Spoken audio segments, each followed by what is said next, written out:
Halo semuanya, perkenalkan nama saya Francisca Saveria Novitasari dari kelas 11 Akuntansi 3, nama presensi 13. Untuk tugas PSAT kali ini, saya akan membuat video reaksi terhadap video animasi dari channel Data Fakta yang membahas tentang peristiwa-peristiwa yang mengancam keutuhan negara kita. Di sini, saya akan mengaitkannya dengan 4 aspek penting, yaitu ancaman, tantangan, hambatan, dan gangguan terhadap Pancasila dan NKRI. Yuk langsung aja kita tonton dan reaksikan. Negara Kesatuan Republik Indonesia harga mati. Nasionalisme membuat kita harus memegang teguh prinsip mulia tersebut. Akan tetapi tidak dapat dinafikan bahwa keutuhan republik ini beberapa kali diterpa badai. Sejumlah gerakan pernah membuat gejolak, namun akhirnya tersadar bahwa kesatuan bangsa harus dijunjung tinggi. Nah, kali ini channel Data Fakta akan membincang perihal sejumlah gejolak yang pernah mengancam keutuhan NKRI tersebut. Untuk kita pelajari agar tidak lagi hal seperti ini, simaklah ulasan berikut ini. Nah teman-teman, dari cuplikan animasi sejarah tadi kita bisa lihat ini adalah contoh nyata dari ancaman. Ancaman itu sifatnya mendasar dan bisa berbentuk fisik atau militer. Di masa lalu, ada kelompok yang secara terang-terangan mengangkat senjata karena ingin mengganti ideologi Pancasila dengan ideologi lain. Serem banget ya. Untungnya, para pahlawan kita berhasil mempertahankan NKRI.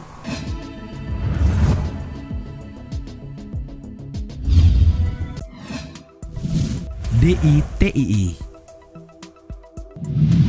Pemberlakuan hukum atau syariat Islam tidak hanya diinginkan oleh Hizbut Tahrir Indonesia yang sudah dibubarkan dan dinyatakan terlarang oleh pemerintah pada 19 Juli 2017 kemarin. Pendirian negara Islam di Indonesia sudah lebih dahulu diusahakan oleh gerakan DITII yang menginginkan berdirinya Negara Islam Indonesia atau NII. DITII merupakan singkatan dari Darul Islam Tentara Islam Indonesia.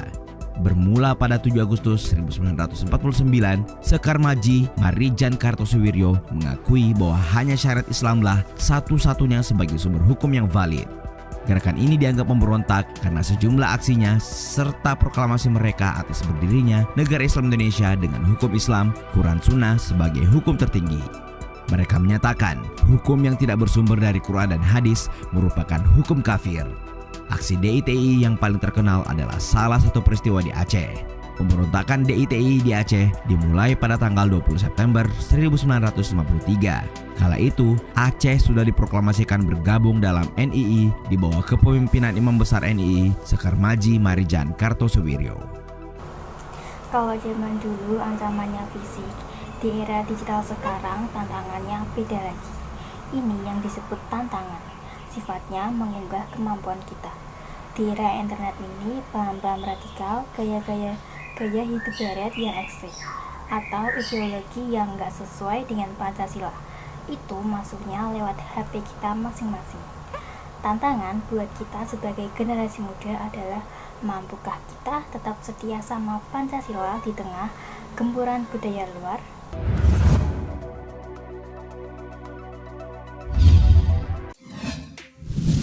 PRRI. Pernahkah kalian mendengar nama PRRI? Ini merupakan nama singkatan dari Pemerintahan Revolusioner Republik Indonesia. Kalian baru dengar? Ya, gerakan ini pernah ada dan di buku pelajaran sejarah kalian mungkin menyebut gerakan ini sebagai gerakan pemberontakan.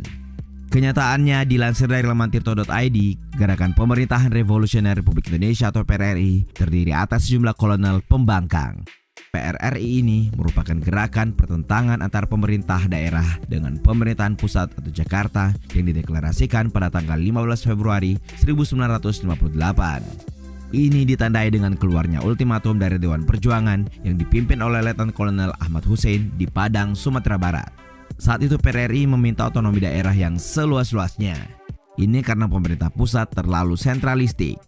Meski kabarnya PRRI ini sebenarnya tidak bermaksud untuk membuat negara baru, namun pemerintah terlanjur mengklaim bahwa gerakan ini separatis yang ingin memisahkan diri dari NKRI. Maka diutuslah sejumlah tentara untuk menumpas gerakan PRRI ini. Sejumlah operasi militer pun digalakkan untuk PRRI, yaitu Operasi Tegas dengan sasaran Riau, Operasi 17 Agustus pimpinan Kolonel Ahmad Yani, Operasi Sabta Marga, serta Operasi Sadar di bawah pimpinan Letkol Dr. Ibnu Sutowo.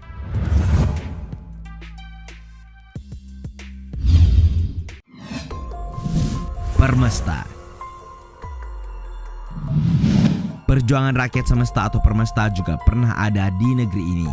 Gerakan ini memproklamasikan kemerdekaan pada Jumat 2 Maret 1957 tepat pukul 3.00 dini hari di Makassar. Dilansir dari laman tirto.id, Letkol Vence Sumual membacakan naskah proklamasi tersebut karena ia menganggap saat itu Indonesia dalam keadaan darurat perang.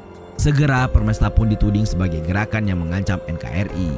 Vence Sumual menolak penilaian bahwa Permesta adalah gerakan untuk membentuk negara baru. Tak dapat dimungkiri, teks proklamasi Permesta saat itu memang diawali dengan penggalan kalimat Selanjutnya adalah hambatan. Hambatan ini adalah faktor yang berasal dari dalam diri bangsa kita sendiri yang melemahkan usaha kita.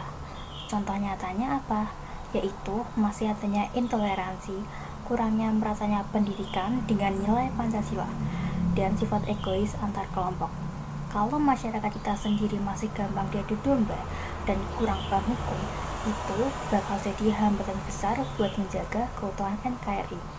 Demi keutuhan Republik Indonesia, pemimpin Permesta menyatakan bahwa gerakannya digagas demi keadilan bagi masyarakat Indonesia Timur dengan menginginkan otonomi wilayah yang lebih luas. Ia juga mengaku resah melihat perlawanan sejumlah daerah seperti PRRI di Sumatera dan gejolak di Maluku yang menginginkan berdiri sendiri. Daripada berdiri sendiri, semua saya ambil alih dan Permesta sebagai simbol perjuangan. Begitu kata Vence Sumual.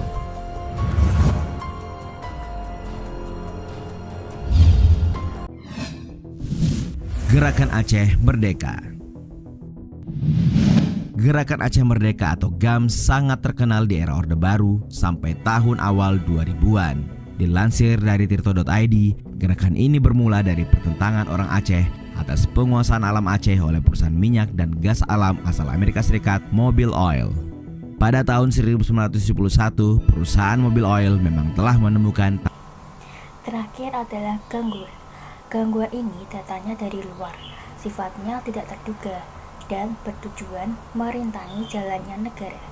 Contoh sepertinya kasus-kasus kapal asing yang mencoba masuk dan mencuri ikan di wilayah laut NKRI, atau serangan siber dari luar negeri yang mencoba meretas data negara kita. Hal-hal kayak gini kalau diabaikan bisa mengganggu kedaulatan bangsa. Tambang baru di Arun, Aceh Utara.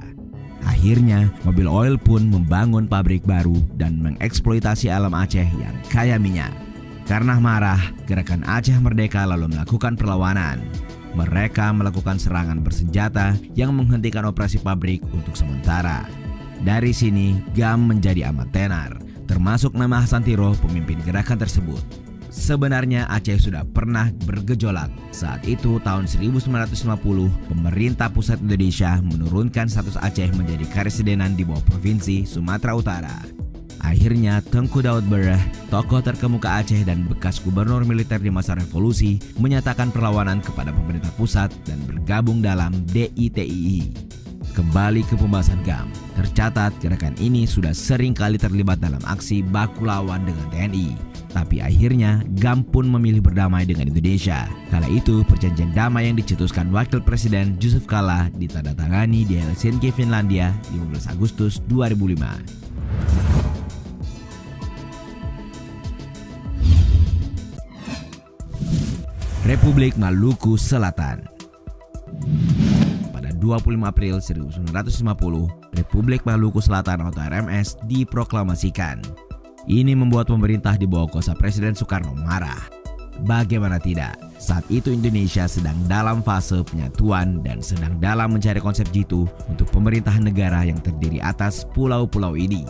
Akhirnya Soekarno mencoba membujuk pemimpin RMS dengan jalan damai. Namun sayang, upaya damai ditolak RMS. Malahan pada bulan November 1950 terjadi peristiwa memilukan hati yang pertama kali pecah di Ambon yang diatori oleh RMS. Pemerintah kala itu akhirnya mengutus Kolonel A.E.K. Wilarang untuk mengamankan Ambon. Perburuan yang dianggap sebagai upaya menyatukan dan menjunjung NKRI pun membuat Christian Robert Stephen Somokel ditangkap pada tahun 1963. Republik Maluku Selatan kabarnya masih harus diwaspadai di masa kini. Soalnya, bersumber dari laman kumparan.com, RMS masih ada dan kini dipimpin oleh Johan Wattilete, seorang pengacara yang menggantikan Presiden RMS sebelumnya, Frans Tatu Hatunewa, pada tahun 2010 lalu. RMS ini kabarnya dikendalikan dari Amsterdam, Belanda oleh Johan Wattilete. Demikianlah sejumlah gerakan yang pernah membuat gejolak dan mengancam keutuhan NKRI. Semoga dari sini kita bisa belajar untuk terus menjaga keutuhan bangsa dan negara. Kesimpulan dari video reaksi saya hari ini adalah ATHG itu bukan cuma teori di buku cetak PPKN, tapi nyata dan terus berubah bentuk dari masa ke masa. Cara saya sebagai siswi yaitu menjaga Pancasila dan NKRI adalah dengan cara belajar yang rajin, jujur dalam bertindak, dan bijak menggunakan media sosial. Sekian video reaksi dari saya, semoga bermanfaat dan mohon maaf jika ada salah kata. Terima kasih dan sampai jumpa. Bye bye.